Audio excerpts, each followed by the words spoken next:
নমস্কার।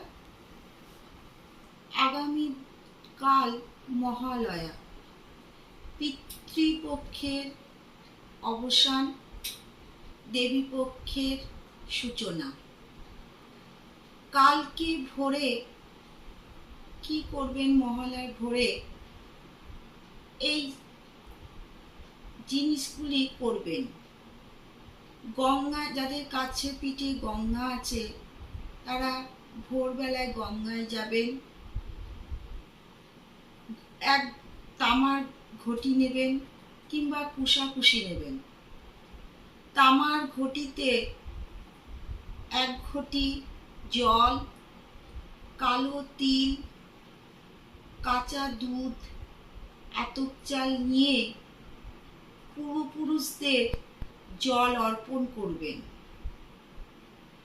পূর্বপুরুষদের জল অর্পণ করার পরে সূর্যদেবকে জল অর্পণ করবেন। সূর্যের মন্ত্র বলে সূর্যকে জল অর্পণ করবেন। পূর্বপুরুষদের জল দিলে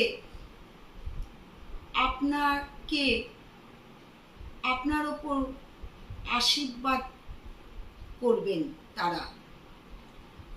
আপনার সংসারে কোনো বিপদ আপদ আসবে না। স্বামী সন্তান নিয়ে সুখে শান্তিতে থাকবেন।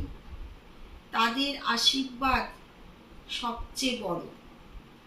তাই সেই দিন এই কাজটি অবশ্যই করবেন। সন্ধেবেলায় পঞ্চমুখী প্রদীপ কিনে নিয়ে এসে বাড়িতে যেখানে আপনার পুজোর স্থান সেখানে পঞ্চমুখী প্রদীপ জ্বালাবেন, ঘি দিয়ে জ্বালাবেন।